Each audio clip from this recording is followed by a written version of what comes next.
Hello बच्चों, मेरी किताब चैनल पर आप सभी का बहुत बहुत स्वागत है। कैसे हैं आप सभी? अपना ध्यान रखना और अच्छी तरह से पढ़ाई करना।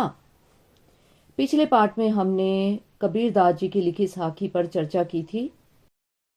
आज हम साखी के अगले दोहे पर चर्चा करते हैं। अगली साखी है, बिरह भुवंगम तन बसई, मंत्र न लागे कोई, राम वियोगी ना जीवई, जीवई तो बौरव होए। शब्दार्थ: विरह वियोग की पीड़ा, भुवंगम सांप, तन शरीर, जीवई जीवित रहे, बौरा पागल, मंत्र उपाय। प्रसंग: प्रस्तुत साखी हमारी किताब स्पर्श के साखी पाठ से ली गई है, जिसके रचयिता कबीर दास जी हैं।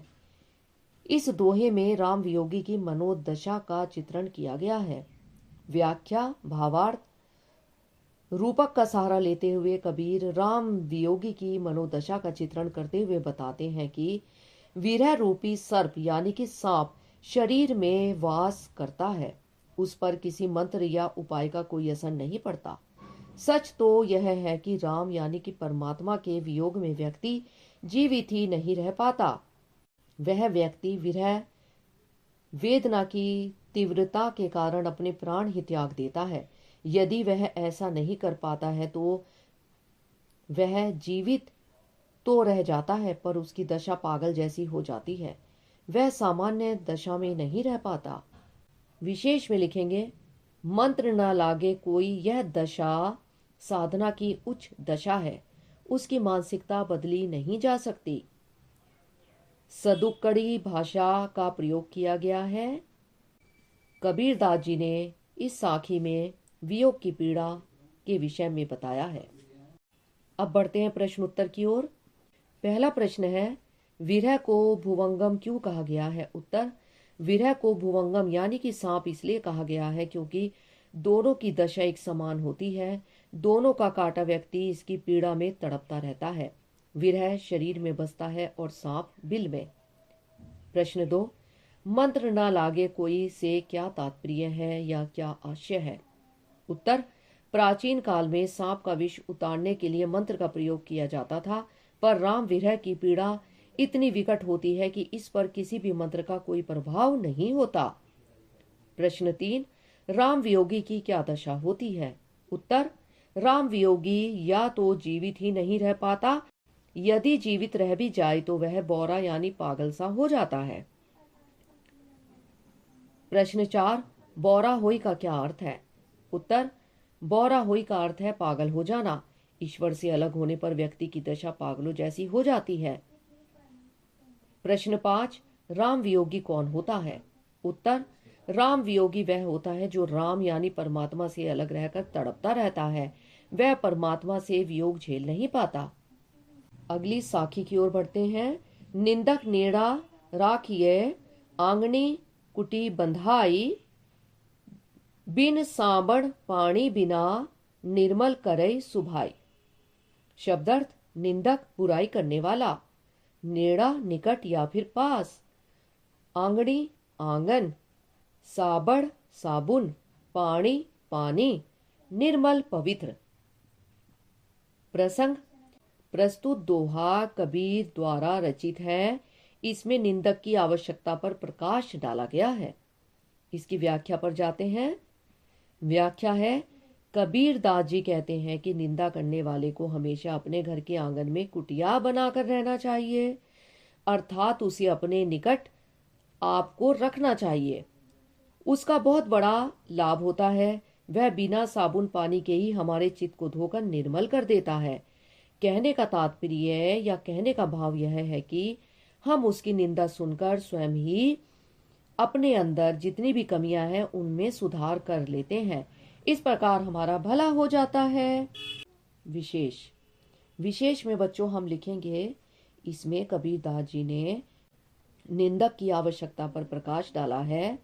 नंबर 2 में लिखेंगे कि कबीरदास जी ने बहुत सुंदर वर्णन किया है कि हम अपनी कमियों को किस प्रकार से दूर कर सकते हैं। अब बढ़ते हैं प्रश्न उत्तर की ओर। पहला प्रश्न है, निंदक कौन होता है, वह क्या करता है? निंदक वह होता है जो दूसरों की निंदा करता है, वह हमारी कमियां और बुराइयों पर कटाक्ष करता है। प्रश्न 2, कवि निंदक को कहाँ रखने का परामर्श देता है, यानी कि कहाँ रखने की सलाह देता है? उत्तर है, कवि निंदक को अपने घर के आंगन में कुटी बनाकर उसमें रखने को कहता है, अर्थात अपने पास रखने की सलाह देता है। प्रश्न 3 है, निंदक को अपने समीप रखने से क्या फायदा है, क्या लाभ है? उत्तर है, निंदक यदि हमारे पास रहेगा तो वह हमारी प्रत्येक गतिविधि पर पैनी नजर रखेगा, वह हमारे दोषों को बताएगा और इसे स्वीकार कर हम अपने चित्त को निर्मल बना सकेंगे। प्रश्न 4 है, साबुन पानी का उदाहरण क्यों दिया गया है? उत्तर, साबुन पानी के द्वारा गंदे कपड़ों को साफ किया जाता है। निंदक का काम भी हमारे स्वभाव को निर्मल यानी कि पवित्र बनाना है और वह यह काम बिना साबुन पानी के ही कर देता है। प्रश्न 5, इस दोहे के माध्यम से कवि क्या समझाना चाह रहा है? उत्तर है, इस दोहे के माध्यम से कवि यह समझाना चाह रहा है कि हमें दूसरों द्वारा दी जाने वाली आलोचना से विचलित नहीं होना चाहिए, बल्कि इसका स्वागत करना चाहिए। इससे हमारा स्वभाव निर्मल बनता है। निर्मल मतलब पवित्र बनता है। अब बच्चों, हमारी अगली साखी है, पोथी पढ़ी पढ़ी जग मुआ, पंडित भया न कोय, एक ही आशिर पीव का पढ़ी सुपंडित होए। शब्दार्थ है, पोथी पुस्तक, मुआ मर गया, आशिर अक्षर, पीव प्रिय। प्रसंग लिखेंगे। प्रस्तुत दोहा कबीरदास जी द्वारा रचित है। इस दोहे में प्रिय यानी परमात्मा के महत्व को बताया गया है। व्याख्या या भावार्थ, कबीरदास जी कहते हैं कि यह संसार पुस्तकें पढ़ पढ़कर मर गया, पर अभी तक कोई पंडित नहीं बन सका, अर्थात उनका सारा परिश्रम, उनकी सारी मेहनत पढ़ने में ही व्यर्थ हो गई। यदि किसी ने ईश्वर प्रेम का एक भी अक्षर पढ़ लिया तब तो वह पंडित बन गया, ज्ञानी हो गया, अन्यथा पढ़ने के बाद भी वह अनपढ़ के समान है, अशिक्षित ही है। इसके विशेष में क्या आएगा, देखिए। इसके विशेष में आएगा, नंबर 1 पर आएगा सरल भाषा का प्रयोग किया गया है। नंबर 2 पर आएगा पोथियों को पढ़ने मात्र से ज्ञान की प्राप्ति नहीं होती। और 3 पर आएगा ईश्वर प्रेम के महत्व को दर्शाया गया है। प्रश्न उत्तरों पर चर्चा करते हैं। प्रश्न 1 है, यहाँ पोथी पढ़ने से क्या आशय है? पोथी पढ़कर संसार की क्या दशा हो गई है? यहाँ पोथी पढ़ने से यह आशय है, यह तात्पर्य है कि धार्मिक ग्रंथ को पढ़ना। इन ग्रंथों में वेद, शास्त्र, उपनिषद आदि शामिल है। इनको पढ़ पढ़कर संसार मर गया, पर उसे ज्ञान की प्राप्ति नहीं हो सकी। प्रश्न 2, कबीर पोथी पढ़ने का विरोध क्यों करते हैं? उत्तर है, कबीर पोथी पढ़ने का विरोध इसलिए करते हैं क्योंकि यह पुस्तक के ज्ञान हमारे किसी काम का नहीं है। ईश्वरीय ज्ञान पोथियां पढ़ने से नहीं बल्कि अनुभव और साधना से प्राप्त होता है। प्रश्न 3, पंडित से क्या तात्पर्य है? सच्चा पंडित कौन है? उत्तर, पंडित से तात्पर्य है पूर्ण ज्ञानी। सच्चा पंडित वह होता है जो ईश्वरीय प्रेम का अक्षर पढ़ लेता है। प्रश्न 4, पोथी पढ़ी पढ़ी का व्यंग स्पष्ट करो। इसमें किस अलंकार का प्रयोग किया गया है? उत्तर है, इस काव्य पंक्ति में यह व्यंग है कि धार्मिक ग्रंथों को पढ़ पढ़ कर ना जाने कितने व्यक्ति जीवन में आए, संसार में आए, मर गए, पर उन्हें ईश्वर की प्राप्ति नहीं हो सकी, अतः पोथी पढ़ना व्यर्थ है। इसमें अनुप्रास अलंकार का प्रयोग किया गया है। प्रश्न 5 है, एक ही आशिर पीव का क्या अर्थ है, स्पष्ट कीजिए। उत्तर, इसका अर्थ है ईश्वरीय प्रेम का अक्षर। केवल इस एक अक्षर को पढ़ने या समझने मात्र से व्यक्ति ईश्वरीय ज्ञान का पंडित बन जाता है। अतः धार्मिक ग्रंथ पढ़ने की तुलना में ईश्वर से प्रेम करना अधिक महत्वपूर्ण है। अगली साखी है,